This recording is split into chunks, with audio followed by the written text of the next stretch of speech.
Willie D Live. With me and Rick, Rick trusts me when it comes to orchestrating and putting together these performances because that's the school I come from. I learned things about performing that people will never learn. I used to tour with the Gap Band, with Confunction, Roger Zapp, and Roger Troutman. You know what I'm saying? That was a point I was going to make too. You have the type of stage show Right.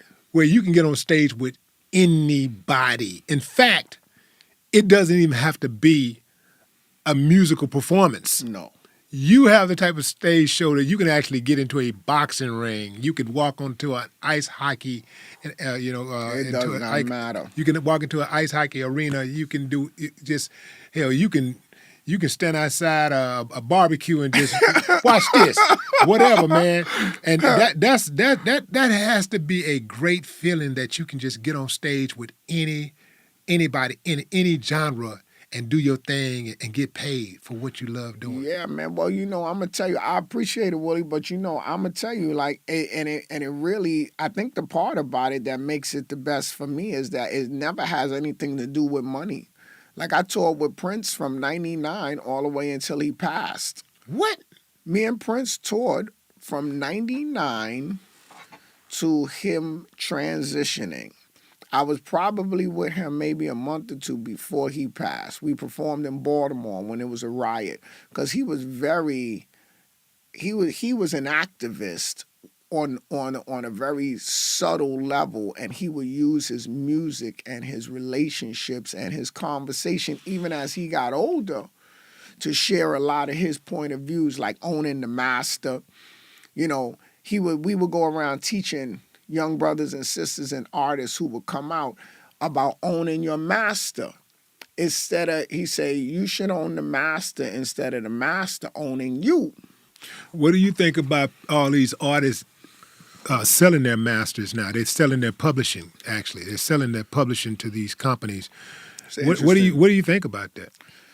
I don't know anybody's financial situation. You know what I mean? And I always take that into consideration. Your family could be sick. Your mom could need some help. You know what I mean? So I think decisions are made based on individual circumstances.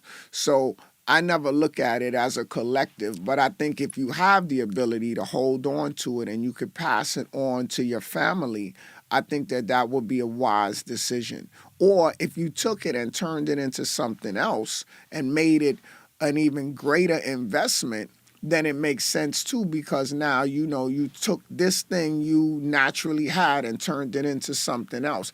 Like, I have this ability, and I look at life like this. I like to be attached but unattached to things, because I think that a lot of these things that we become so attached to, sometimes you may need to let them go, because sometimes everything ain't meant to hold on to. But everybody's circumstances is different, and everybody feels a certain way about their music or their creation.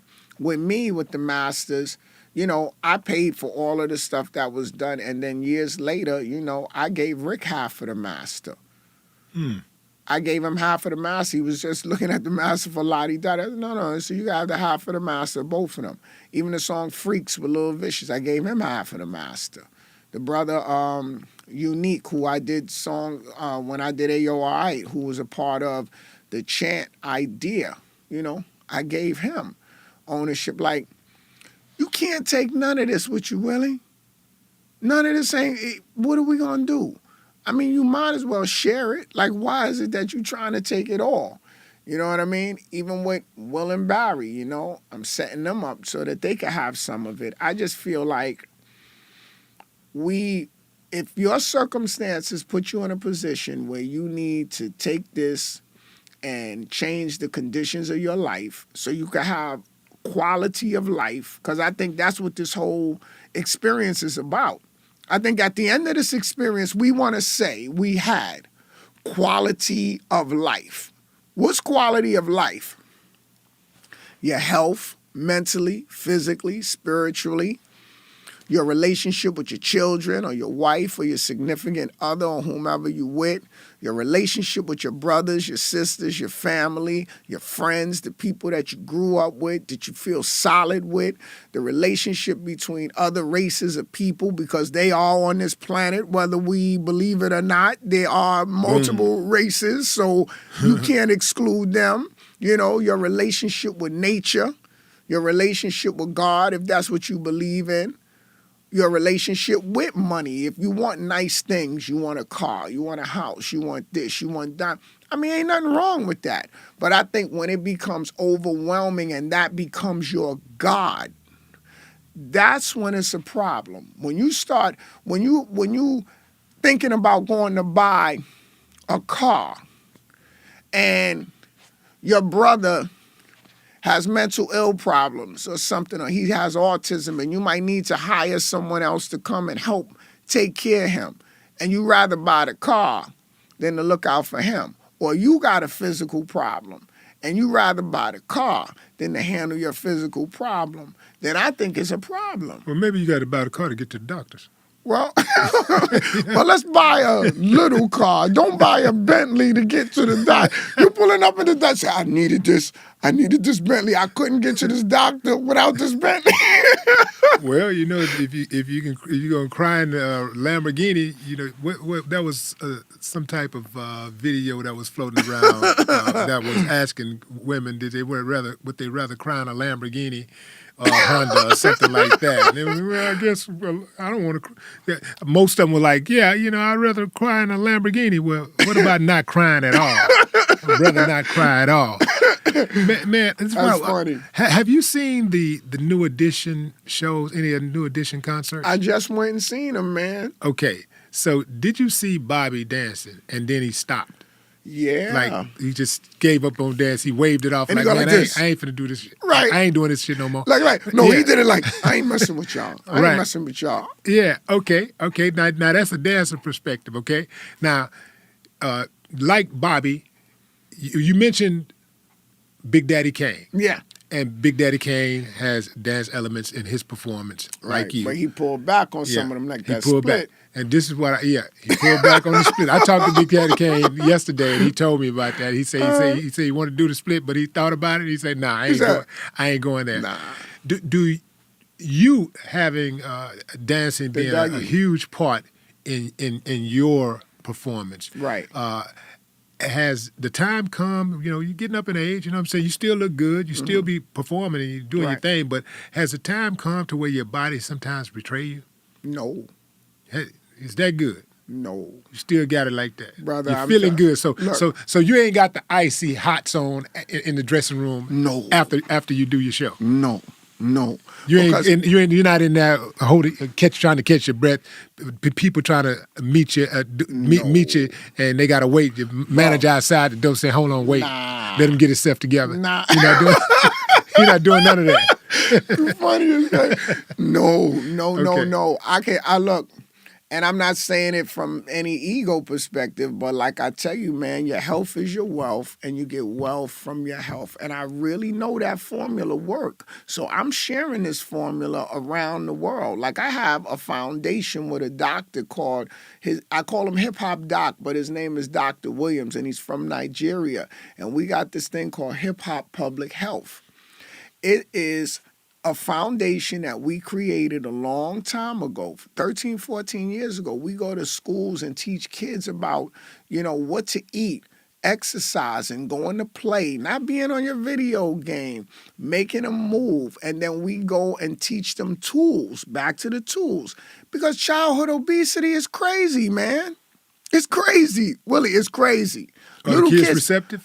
Oh, yes, because we use hip hop in a way to teach them. And we got the beat rocking and the rhyme. So he gives me the information. I'll write something with the information and make it slick. For example, like, I don't know if you see, but there's this overwhelming impact of strokes that's hitting everybody. Stroke is like at the top of the list. You got diabetes, you got high blood pressure, and you got heart disease, but stroke is a very big thing happening. As you know, we've had a lot of artists that have suffered from this. So what we would do, or what I did, is I'll come up with the things that you need to see to identify a stroke, and I'll make it slick. So I'll say F is for the face, because you see the face droop. A is for the arm. You can feel something in the arm. S is for the speech. The speech will start to slur. T is for the time. Time to do what? Call 911. So then we take these kids and we do this with them at the schools, and we'll have Easy AD and Artie Green and these artists who I know are really solid guys going there. Thousands of kids, hundreds of thousands of kids. One day a kid's grandmother was having a stroke, and he took that formula that I gave him and saved his grandmother's life. That's too cool. And it happened more than once.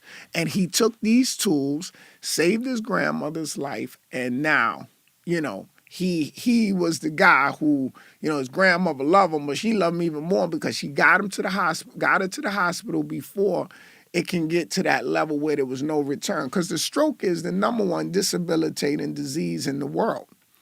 And when you have a stroke, you're never the same.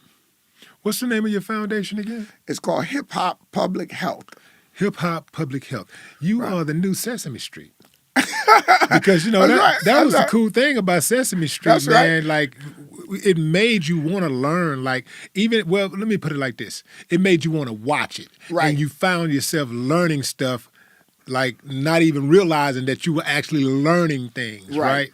And that was the cool thing about it. Like, because kids, when they get involved outside of school, they really don't want to be learning. Right. They don't want to learn. They want to have fun. Right. So you found a way to make it fun. Made it a for them lot to of learn. fun. That's dope. And they love it. And then now I'm talking to their parents.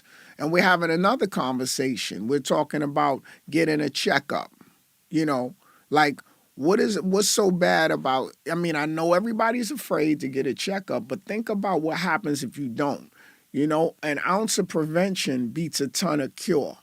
If you run around here and you're hiding from yourself and you don't check yourself out, there's gonna be a consequence. We lost Kango, and much respect to him and his family. He had colon cancer. He was on the phone talking to me before he transitioned, and he told me, he said, Dougie, I want you to make sure you tell everybody to get checked. He said this was avoidable.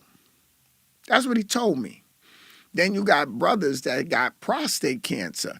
Nobody want to talk about it. Or no, don't have prostate cancer. They don't get their prostate checked to see if there's something wrong with their prostate. When you're getting a little older, you got to go you got to urine. And you wondering, why is it so hard for me to urinate? What's going on? Well, why don't you just check it out? So if you check it out, you can prevent yourself from having prostate cancer. Or you wondering why your mouth is dry all the time, or you feeling certain symptoms. Hey, one time this brother, DJ Hollywood, the first MC in hip hop, and that's a whole nother story, but he's the first. He came to my house because I learned from him. He came to my house. He said, man, Dougie, my eyes is blurry, man. Yo, I don't know what's going on, man. I'm driving down the street. It's like the whole street is kind of blurry. I turned around, I said, yo, I said, gee, go get the sugar test. Go get the little sugar tester. Tested his sugar. Sugar was like at 500, man. I said, yo, you need to go to the doctor right What's now. normal?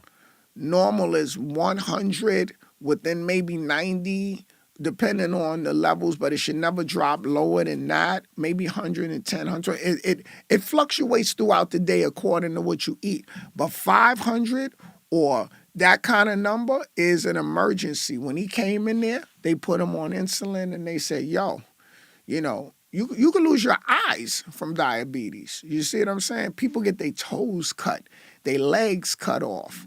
I got another friend of mine. He's staying in Virginia. He had diabetes. He's had diabetes, and then they told him he had it. He kept eating certain things that he should not have been eating. Willie, up in there, they found him. His daughter was calling for him, couldn't get him on the phone, sent the ambulance up there. His sugar was 1,000 or 1,200. They took him to the hospital. They said, we got to take 2 of your toes. He called me back. He said, yo, I don't know, man. Yo, they took 2 of my toes. This is crazy. This is my dude I went to high school with.